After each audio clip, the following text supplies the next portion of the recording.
Hello everyone.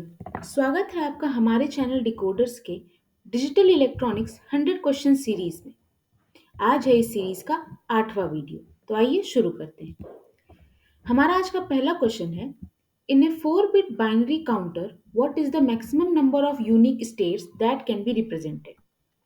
ऐसा ही एक question हम लोगों ने पिछली वीडियो में किया था, जहां पर हमने एक गेट में जो है इनपुट्स भेजे थे और हमसे पूछा था कि कितने आप यूनिक रिप्रेजेंटेशन कर सकते हैं इनसे। तो यहाँ पर वहाँ गेट था और यहाँ पर काउंटर है, तो इससे कुछ भी चेंज नहीं होगा। रिप्रेजेंटेशन के लिए तब भी आपका वही फॉर्मूला अप्लाई होगा कि अगर आपके पास n बिट ऑफ जो है आपके पास है नंबर, तो आप उनसे 2 to the power n unique representation कर सकते हैं। तो यहाँ पर आपका अगर 4 है तो आप उनसे 2 टू दी 4 या पावर 4 यानी 16 रिप्रेजेंटेशन आप कर सकते हैं। नेक्स्ट क्वेश्चन है, what type of register is primarily used to temporarily hold data during arithmetic and logic operations in microprocessor। यानी आपका कौन सा ऐसा रजिस्टर होता है जो कि यूज किया जाता है टेम्परेरी बेसिस पर किसी डेटा को होल्ड करने के लिए, जब आपका कोई भी अरिथमेटिक ऑपरेशन परफॉर्म करना होता है, तो वो आपका होता है एक्यूमुलेटर रजिस्टर। नेक्स्ट क्वेश्चन है, which logic family uses both depletion and enhancement mode MOSFETs for its operation। तो ये आपका होता है CMOS। लॉजिक फैमिली आपको कोशिश कर रही है कि आप उसके जितने भी बेसिक बेसिक टर्म्स हैं उनको अच्छे से पढ़ें, क्योंकि इससे क्वेश्चंस आते हैं और आपको ये थोड़ा कंफ्यूज कर सकता है। अलग अलग जो लॉजिक फैमिलीज होती हैं, तो ये सब आपको पता होना चाहिए। नेक्स्ट है कि आपके पास एक बुलियन फंक्शन दिया हुआ है और इसको आपको सॉप यानी कि सम ऑफ प्रोडक्ट के फॉर्म में रिप्रेजेंट करना है। तो अब इसको देखते हैं पहले कि अगर आपके पास 3 इनपुट है तो आप उनसे कितनी रिप्रेजेंटेशंस बना सकते हैं। 0 1 0 1 0 1 0 1 0 0 1 1 0 0 1 1 और 0 0 0 0 1 1 1 1। ठीक है, इतने रिप्रेजेंटेशंस बन सकते हैं आपके। अब जब भी आपका सम ऑफ प्रोडक्ट की बात आती है, वहां पे मिन टर्म का कॉन्सेप्ट आता है। तो यहाँ पर लाइन से अगर आप देखें तो ये आपको क्या होता है, M0 M1 M2 M3 M4 M5 M6 और M7, है ना। और अगर इनके बेसिस पे देखा जाए, अगर ये यहाँ पर आपका A है, ये आपका यहाँ पर B है और ये आपका यहाँ पर C है, तो इसको कैसे लिख सकते हैं आप। यहाँ पर सारे ही 0 हैं, तो ये आपका उसका बार लिया जाएगा सबको 1 बनाने के लिए।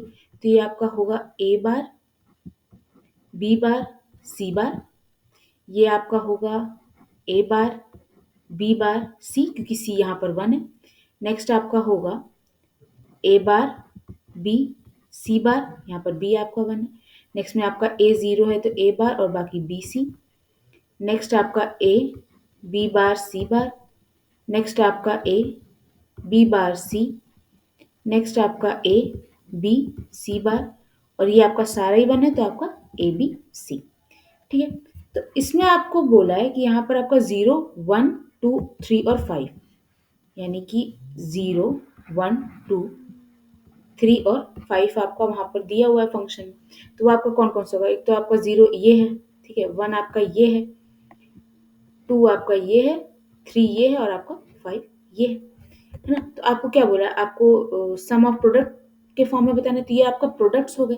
अब इन्हीं सब के आपको क्या बता देने हैं, सम, यानी वो क्या होंगे आपके A bar B bar C bar plus A bar B bar C plus A bar B C bar plus A bar B C plus A B bar C। अब क्या करना है, ये तो आपका इसको जो है इसका ये फॉर्म है, ठीक है, पर अभी ये सिंपलेस्ट फॉर्म में नहीं है। तो अब आपको क्या करना पड़ेगा कि इसको सिंप्लीफाई करना होगा। तो अब आप इस ये सिंप्लीफिकेशन आप खुद से करेंगे, मैं आपको आंसर बता दे रही हूँ कि ये आंसर आपका आएगा ए। अब आपको उसको सिंप्लीफाई करना है और आपको चेक करना है कि आपको यही आंसर आना चाहिए। इसी तरीके से अगर प्रोडक्ट ऑफ सम का बताता तो वहां पे हम लोग मैक्स टर्म को यूज करते और उस तरीके से हम लोग आंसर निकालते।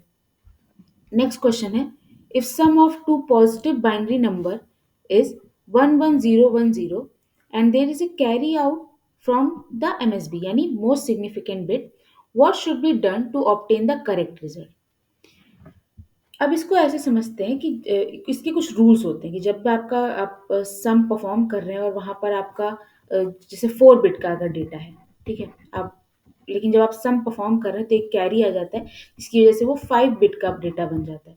बट सिस्टम तो आपका 4 बिट का ही ले रहा है डेटा। तो ऐसे में क्या होता है, जो आपका कैरी होता है, इसको डिस्कार्ड कर दिया जाता है। हमारा नेक्स्ट क्वेश्चन है, in binary multiplication using the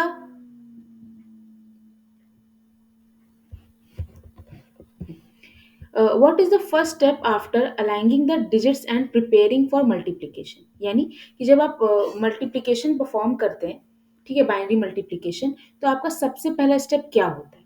तो देखिए, जब भी आप कभी बाइनरी मल्टीप्लिकेशन परफॉर्म करते हैं तो आपके पास जैसे दो नंबर होगा, ठीक है? जो सेकेंड नंबर होता है उसका जो लीस्ट सिग्निफिकेंट बिट होता है, उसको हम लोग जो पहला नंबर होता है उसके हर बिट से मल्टीप्लाई करते हैं। तो यहाँ पर आपको कौन सा ऑप्शन सही होगा? Multiply the least significant bit by the multiplier.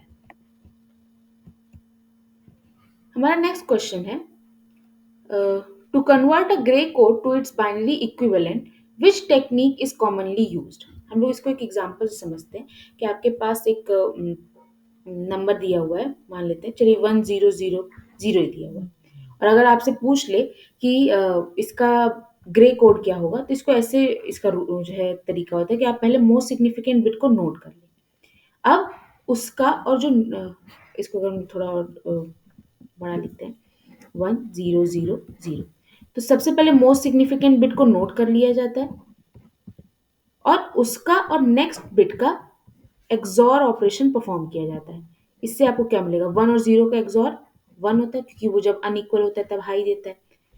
Next आपका उसके साथ नेक्स्ट के साथ जब परफॉर्म करेंगे, फिर से 10 ही आपको क्या देगा? 1 देगा।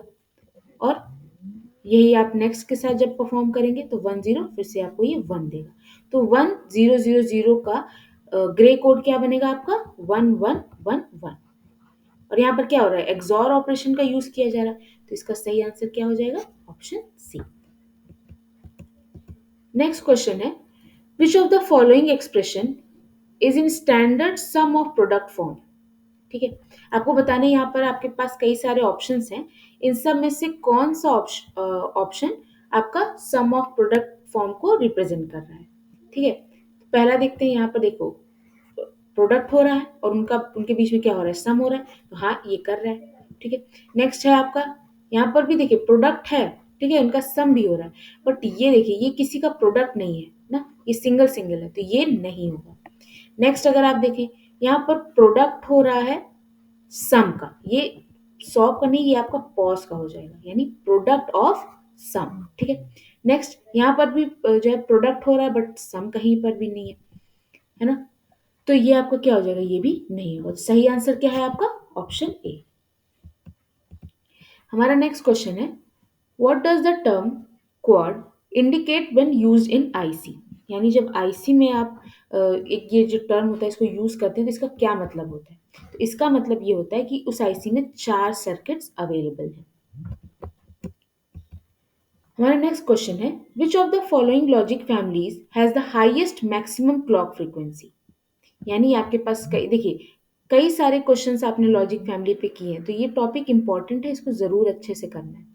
तो हमारा जो है ये क्वेश्चन में पूछ रहा है कि इन सभी लॉजिक फैमिलीज में से सबसे मैक्सिमम क्लॉक फ्रीक्वेंसी किसकी होती है? तो वो आपका होता है ये। ठीक है, तो आज के लिए बस इतना ही रखते हैं, बाकी नेक्स्ट जो है वीडियो में हम लोग बाकी के क्वेश्चंस को सॉल्व करेंगे। उम्मीद करते हैं आज के वीडियो में आपको समझ में आए होंगे क्वेश्चंस। अगर आपको कहीं भी डाउट होता है तो हमें ज़रूर कमेंट करके बताइए। बाकी आज के लिए बस इतना ही। Thank you.